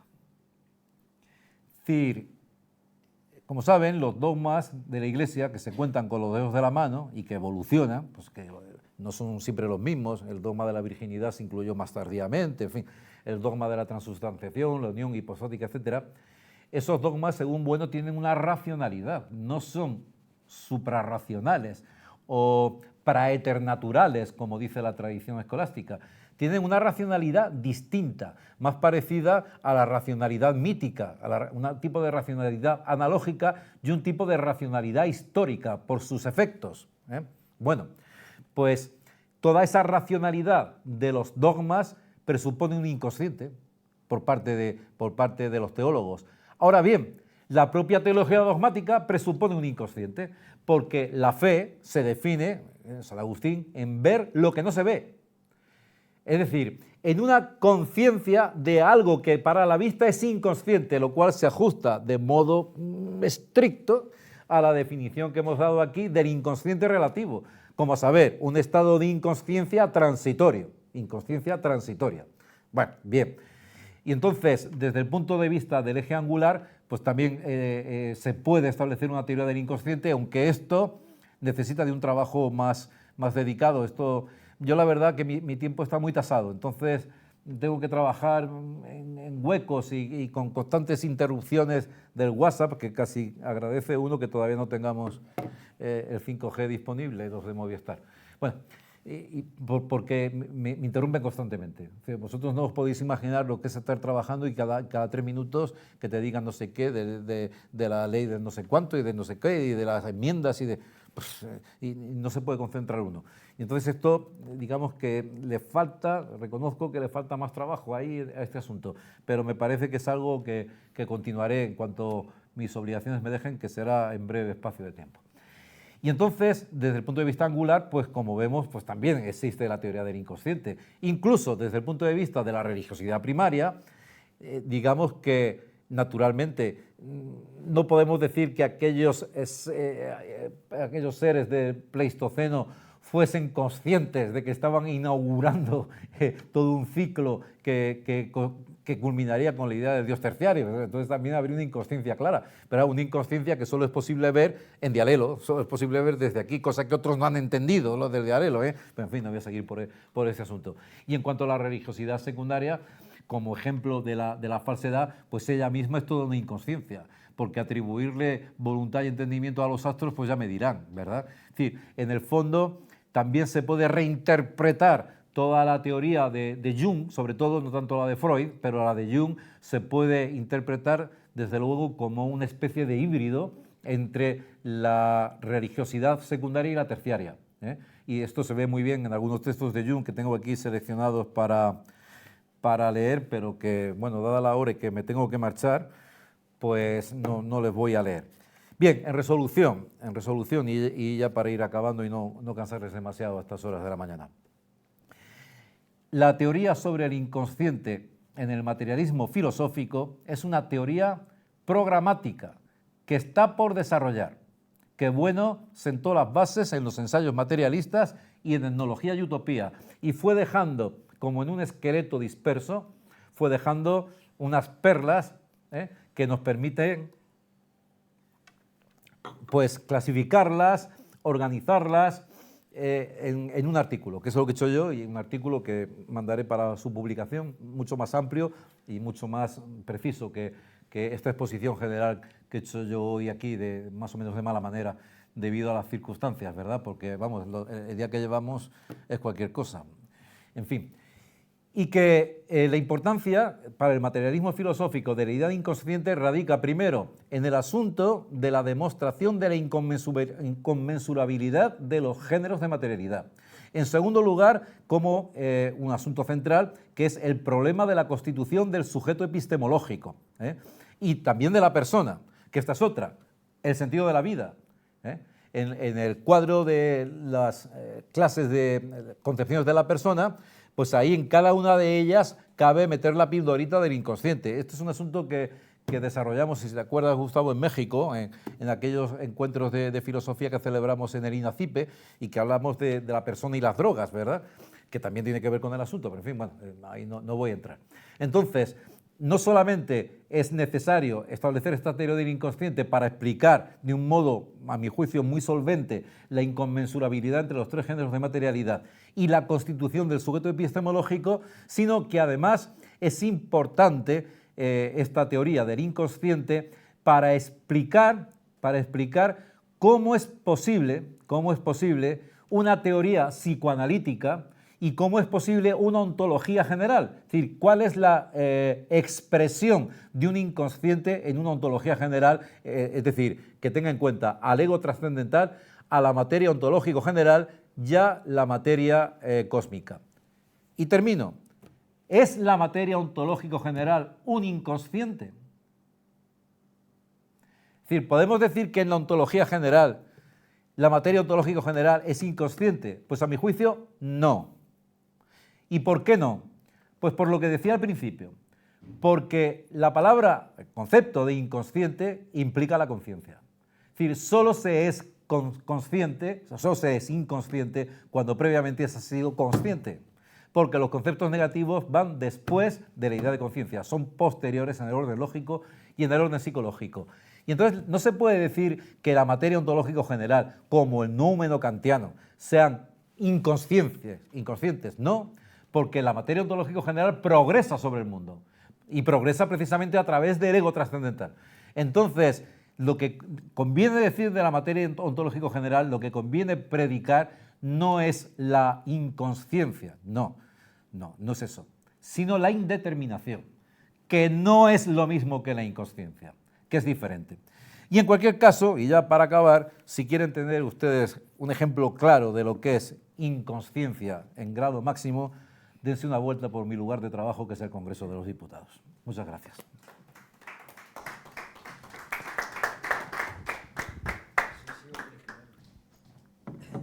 Gracias, Gustavo. Pues vamos a ver, que como tiene prisa Joaquín, vamos a ser muy breves.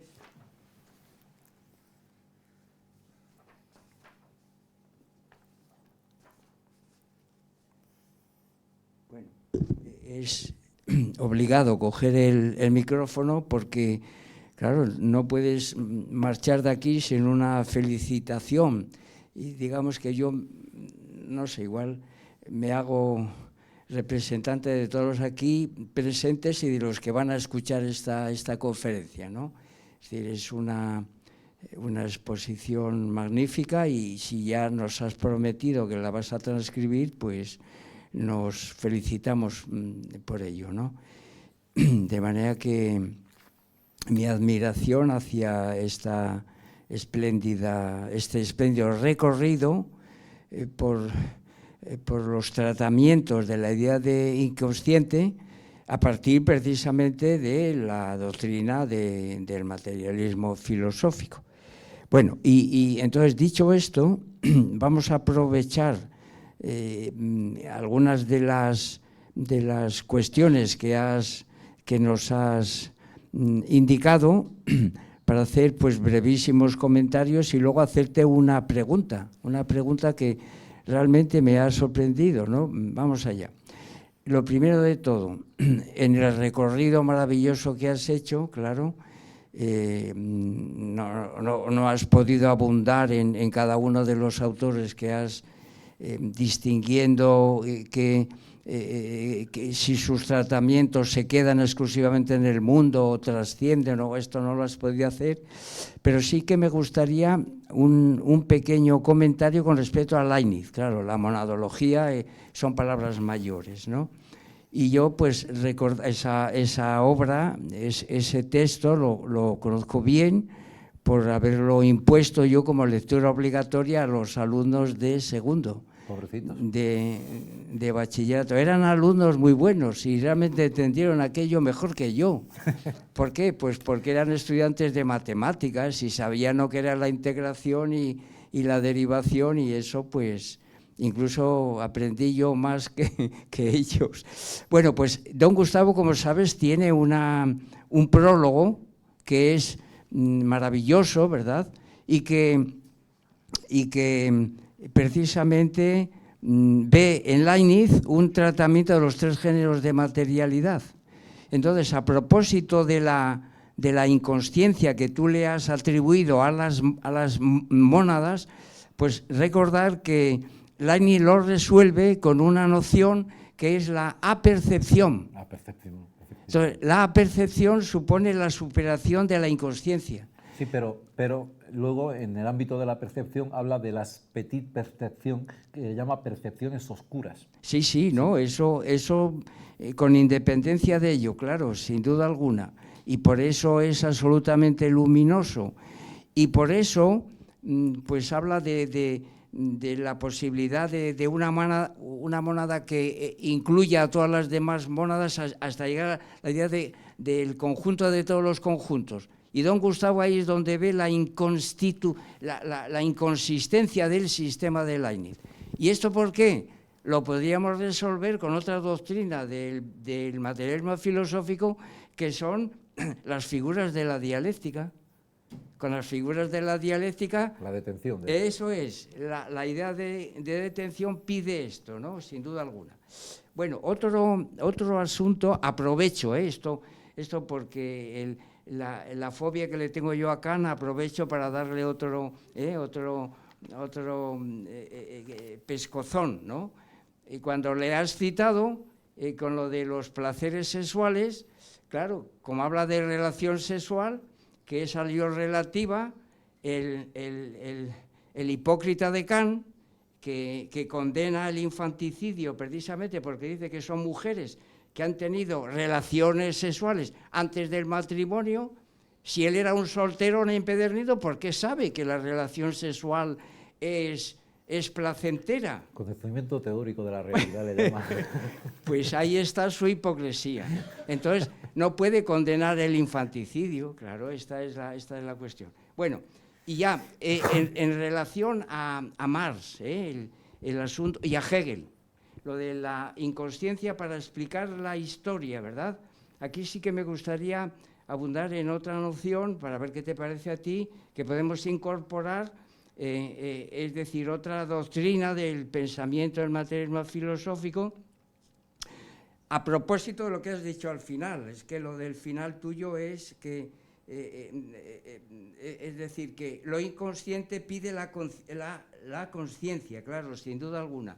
Y entonces es la doctrina de don Gustavo de la causalidad, cuando él distingue entre la causalidad física y la causalidad histórica, que dice, en la historia no hay causas, hay razones.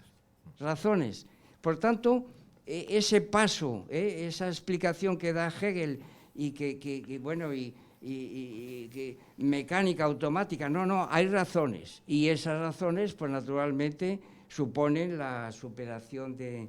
Bueno, ¿qué más asuntos me pareció a mí importante? Lo de las heterías...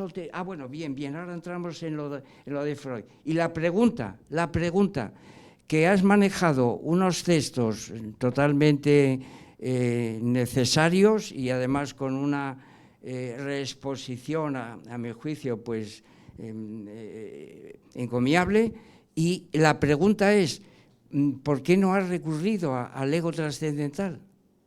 Esto me ha extrañado. Digo, tiene que aparecer en cualquier momento, sencillamente porque hay, sobre todo, dos capítulos fundamentales, aquel en el que habla del tratamiento del ego trascendental por el idealismo y el espiritualismo. Y entonces muchas de las cosas están aquí, claro, como lo escribe en el 16, es la última palabra de don Gustavo. Pero sobre todo, lo que quiero traer aquí a colación es una revalorización de Freud, su doctrina del psicoanálisis en este campo del inconsciente. Y nada, es una sugerencia que hago para que en ese escrito que vas a hacer, no sé, si tienes a bien considerarlo, darle un buen repasón y a ver si te verás. Hay una... Y ya sabes que don Gustavo usa un capítulo que es el ego categorial, y uno de los egos categoriales es el ego psicológico. Entonces hace un recorrido por William James, por Lipps, pero sobre todo por Freud. Y lo que dice de Freud a mí me parece que es que hay que tenerlo, vamos a ver, hombre, un pequeño fragmento, Vamos a ver, dice don Gustavo, vamos a ver, vamos a ver, el ego en la teoría de Freud implica componentes M1, es decir, es una defensa de la trilogía freudiana, ¿no? El yo, el ello, el yo y el superyo, ¿verdad? Dice, Freud implica componentes M1, teniendo en cuenta que la materia primogénica contiene ante todo morfológicamente a los cuerpos vivientes. O sea que don Gustavo le atribuye a Freud una concepción, podríamos decir, primogénica con respecto al yo, pero también componentes M2, el id, como expresión psicológica en forma de deseos.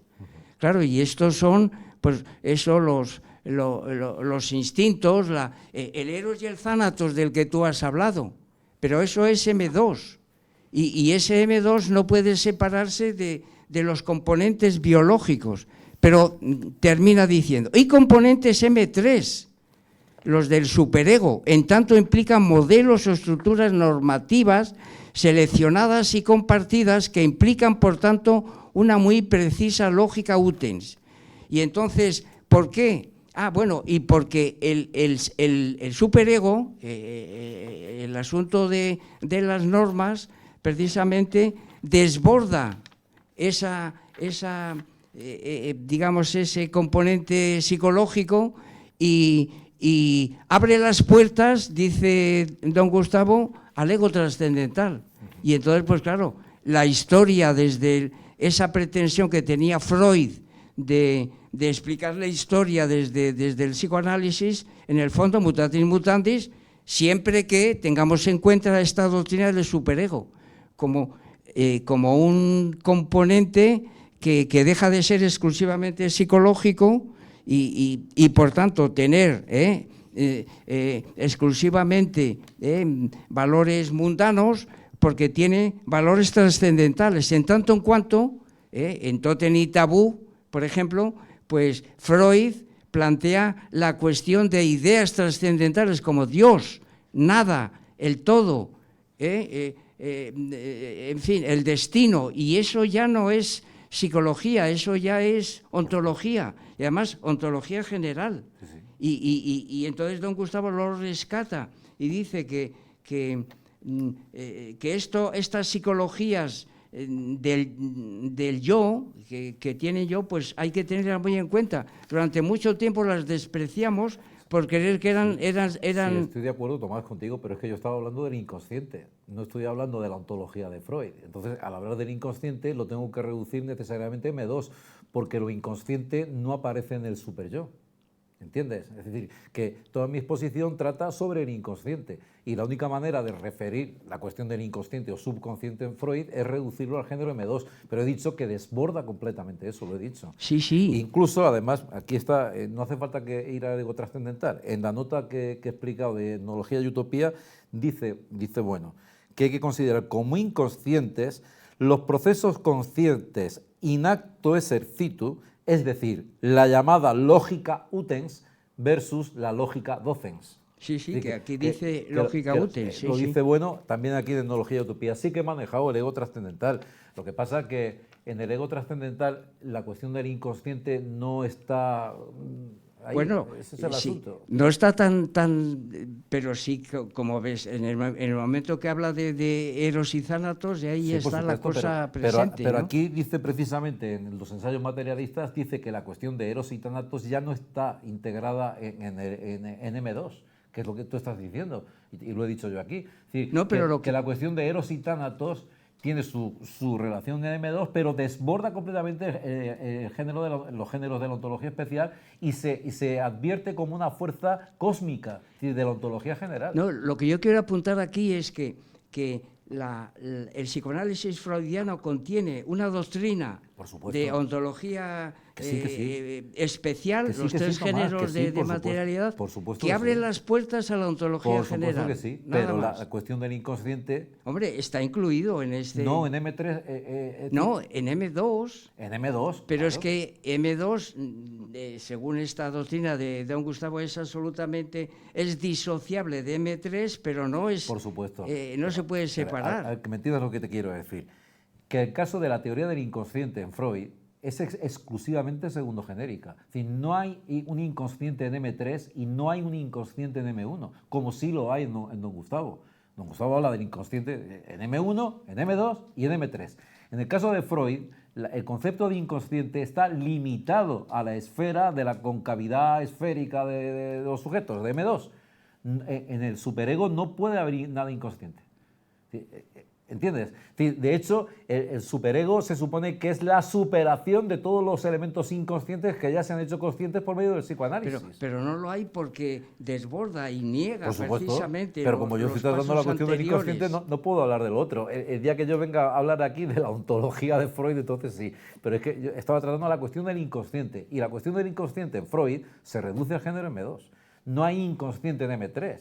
Como dice, bueno, que sí que existe, el hexágono de Briançon o que he mencionado de la teoría de las ideas de Platón. Es decir, para Freud, la cuestión del inconsciente es solamente psicológica, no tiene otra dimensión, no tiene dimensión objetiva. Con esto no quiero decir que la ontología que se desprende del psicoanálisis se reduzca a esta cuestión de M2. No he dicho eso, he dicho que la desborda completamente. Ahora, la cuestión del inconsciente, que es lo que yo he tratado en esta exposición, se reduce al género M2, Tomás. ¿Me entiendes? Bueno, sí. Claro, que llevas razón, toda la razón en lo que dices, que evidentemente las tres escalas de la personalidad según Freud se pueden poner inmediatamente en relación con M1, M2 y M3, que es verdad, que eso es indiscutible. Ahora bien, la cuestión del inconsciente se reduce en Freud a M2, mientras que en el materialismo filosófico, en Bueno, tiene su dimensión M1 y su dimensión M3. Pero, es todo lo que yo quería decir. Fíjate si...